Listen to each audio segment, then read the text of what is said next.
Hello friends, good morning. ఎలా ఉన్నారు? నేను బాగున్నానండి. మీరు బాగున్నారని అనుకుంటున్నాను. Friends, welcome back to series blogs. Friends, ఈరోజు చక్కగా పిల్లలకి క్యారేజ్ అయితే పెసర పునుకులు హెగ్స్ పులుసు పెట్టానండి.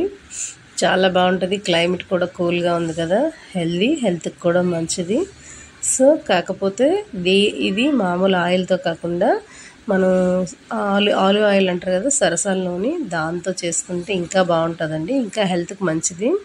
సరసాల ఆయిల్ ఏంటంటే హెల్త్కి మంచిది, హెల్తీ కూడా. అలాగే నులుగురుగులు అవి చనిపోతాయి. ఇంకొకటి ఏంటంటే అది ఆవాల నూనె కాబట్టి మనిషిలో బాడీలో ఈ కూల్ టైంలో వేడి పుట్టిస్తుంది, బాగుంటుంది, మంచిది కూడా.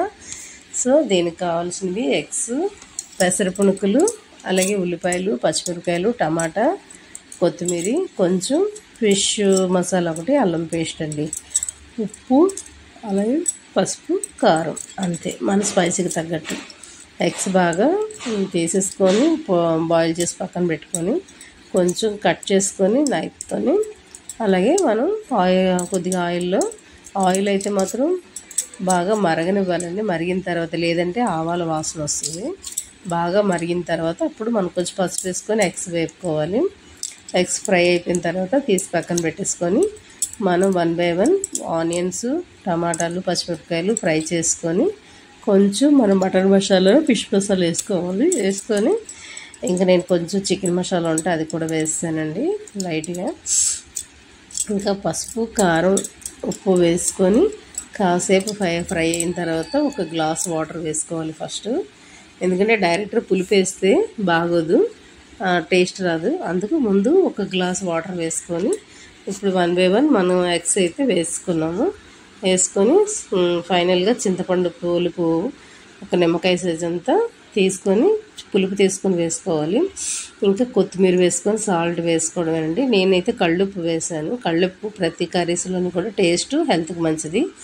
అలాగే పులుసు మరిగేటప్పుడు చేసి నేను పెసర పునుకులు వేసానండి. పెసర పునుకులు ఇప్పుడు వేస్తే ఏంటంటే మరీ పులుపు పట్టదు, లైట్గా పడుతుంది. ప్లస్ ఏంటంటే మనం ఎక్కువసేపు బాయిల్ చేస్తే అది అంటే విడిపోతాయి. అందు గురించి అని ఫైనల్గా లాస్ట్లో వేసాను. ఇంకా టేస్ట్కి చిన్న బెల్లం ముక్క అయితే వేసానండి.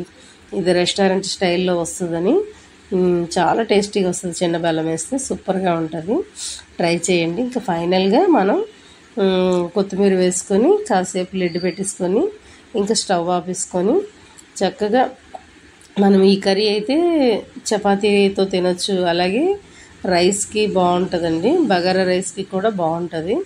సో ఈ విధంగా మీరు కూడా చేసి మీకైతే ఎలా వచ్చిందో నాకైతే కామెంట్ చేయండి. ఇంకా ఫైనల్గా మనం సర్వింగ్ బౌల్లో తీసుకొని వేడి రైస్లోని వేసుకొని తింటే సూపర్గా ఉంటుందండి. ఇంకా అసలు చికెన్, మటన్ కూడా ఎందుకు పనికిరాదు సుమి, అంత బాగుంటుంది. ఈ కూల్ టైంలో వేడి రైస్లో చక్కగా మనం ఈ ఎగ్స్, పెసర పునుకుల పులుసు వేసుకొని తింటే సూపర్ అండి. గెస్ట్లు ఎవరైనా వచ్చి చేసి పెట్టారనుకోండి, అసలు చాలా మెచ్చుకుంటారు, చాలా హెల్తీ కూడా. సో వెజిటేబుల్స్ గట్రా ఏమీ లేదు అన్నప్పుడు ఈ విధంగా ఫాస్ట్గా కూడా చేసుకోవచ్చండి. ఓన్లీ ఇంట్లోని పెసరపప్పు, ఎగ్స్ ఉంటే చాలు, అంతే.